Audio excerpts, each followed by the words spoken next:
Jai Mata Di, everyone, and welcome back to Swasti Vatika, the Garden of Wellness.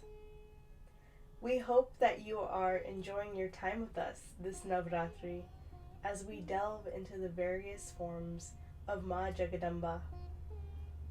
We bow again and again to that Divine Mother, whose Vahana is the mighty lion and who holds a sword and a lotus flower in her hands. We bow to that Devi who granted the wishes of those gopis in Vrindavan when they asked, Nanda Gopa Sutam Devi, Patim me Kurute Namaha. O Devi, please bless us with Nanda Gopa Sutam, with Sri Krishna as our husband. We bow to that Ma Durga, who Sita Maya and Rukmani Devi both pray to attain Sri Ram and Sri Krishna respectively. We bow to her as Ma Katyayani, the form she took as the blessed daughter of sage Katyayan when she was pleased with his austere penance. Today, dear devotees, we will talk about this glorious Roop, this sixth beautiful form of Devi Durga. Let us begin once again with a prayer to the Divine Mother. Om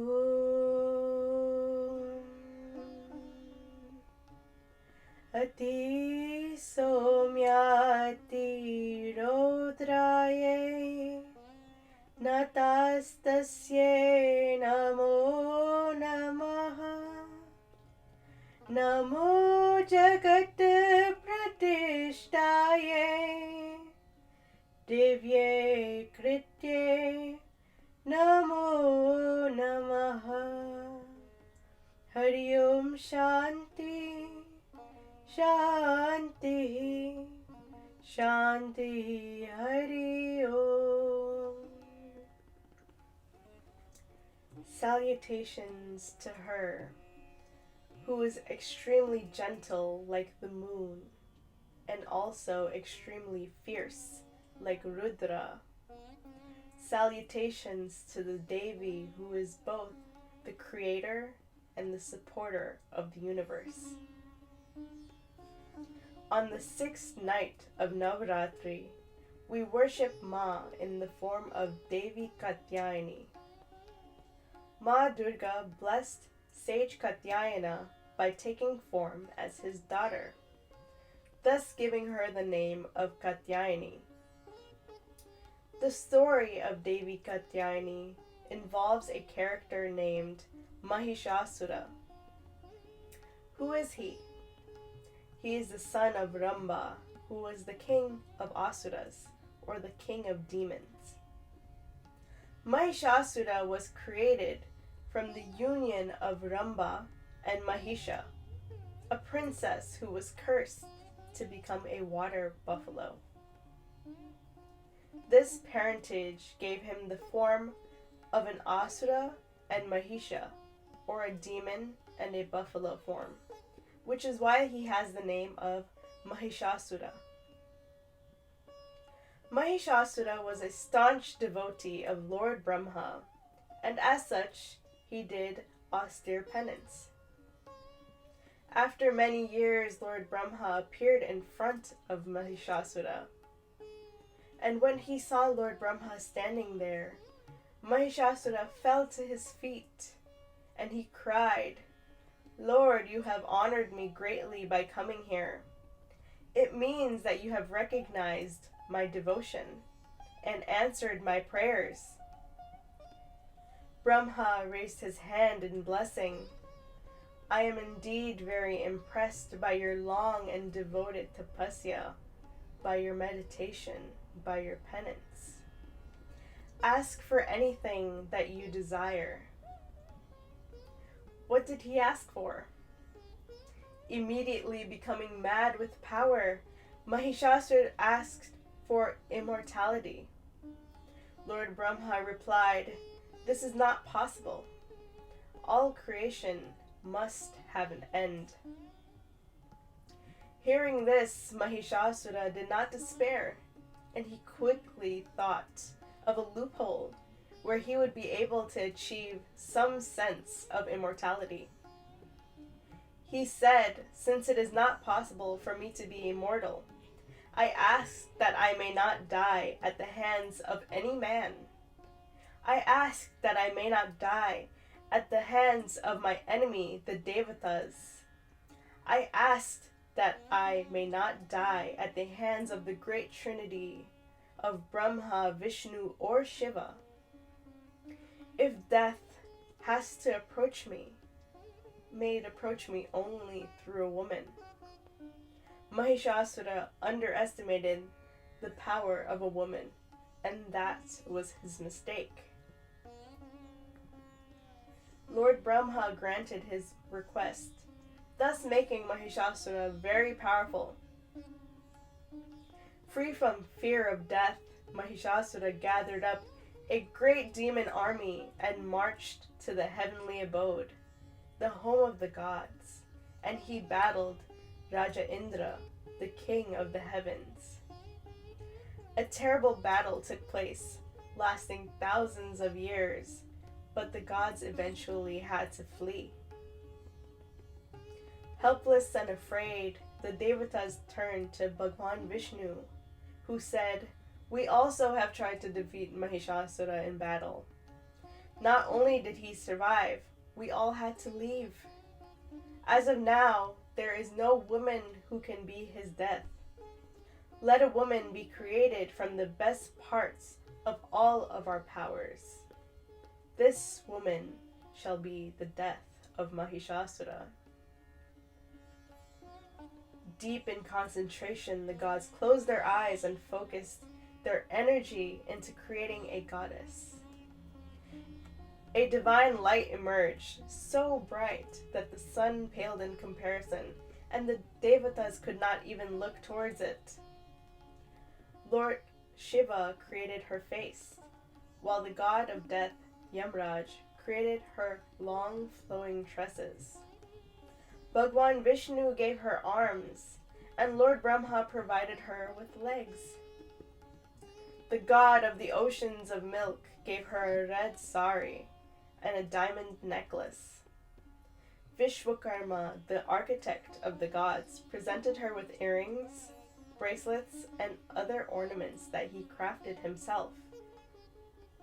The gods then armed the Divine Mother with various weapons and strengths. Lord Vishnu gifted her a chakra or a discus, much like his own. Lord Shiva gave her a trident, and Lord Brahma a kamandalu full of the holy Ganga jal. Varun Dev gave her the gift of an ever-blooming lotus and a shank. Agni Dev presented her with a spear. Vayu provided her with a bow and a quiver holding an endless supply of arrows. Raja Indra gave her a thunderbolt. Vishwakarma armed her with an axe.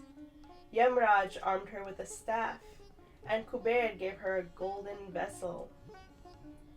All the gods gifted her different weapons, which she held in her various arms. Finally, Himawan, the king of the mountains, gave her a lion to ride on, and she was named Mahadevi, or Durga. All the devas prayed to Mahadevi, and she reassured them that Mahishasura's end was near. The Divine Mother mounted the lion and marched towards Amravati, the capital city of Raja Indra, where Mahishasura had been residing. Upon her arrival, she let out a terrible roar, more powerful than that of her lion. The sound left Mahishasura shocked, and he sent his soldiers to find the source of the commotion. They said, "O king, there is a beautiful woman outside your gates. She is traveling on a huge lion. Her beauty is divine. She is decked in expensive jewels and clothes. She is not a human or a demoness. She has 18 arms, and she is carrying terrible weapons in all of them. She is the one who has made the terrible noise that you heard a while ago. We do not know who she is or why she has come. Hearing of her divine beauty, Mahishasura became filled with desire to make him her beloved, to make her his queen. He sent his soldiers to bring her to him. They went to Ma with Mahishasura's proposal, and she replied, "Know me to be the mother of the gods. I am both their creator as well as their creation. I have come here to kill your king, the evil Mahishasura. I have not brought an army to battle him, but alone I shall dispatch him to the abode of his ancestors." Mahishasura heard of this and sent many of his loyal servants to capture the goddess, but none were successful. They all asked her and told her, "Forget what you came for and just submit yourself to Mahishasura. He is our king. He is great. He is powerful. You will never win against him." She replied that she is Mahadevi, the beloved of Mahadeva. She was already eternally wed to that universal Lord Shiva, and she laughed in their faces as they asked her to marry a fool like Mahishasura.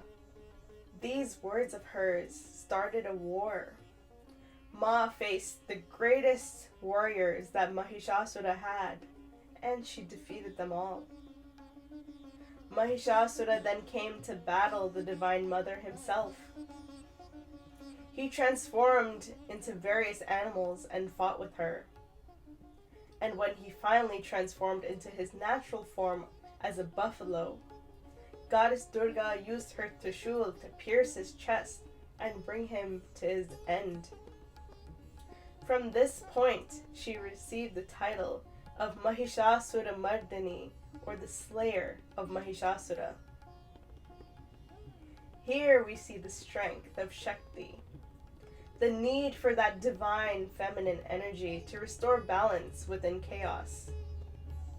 Ma Shakti can fulfill the task that the devatas cannot. This Leela of Devi Katyayani teaches us never to underestimate the power of a woman and become a fool like Mahishasura, who was conquered by his own pride. We need to worship the Shakti that resides within every woman and appreciate that energy, not only during Navratri, but at every point in our lives. We cannot chant Jai Mata Di and worship Ma, yet treat the women in our lives disgracefully. Let this story of Mahishasura be a point of reflection. My fellow devotees, I hope that you enjoyed hearing the story of Devi Katyayani.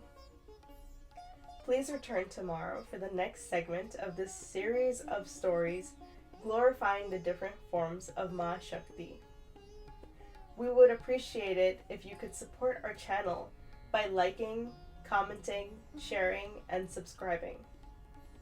Be sure to also check out swastivatika.com and use code SHAKTI at checkout for 10% off of select items.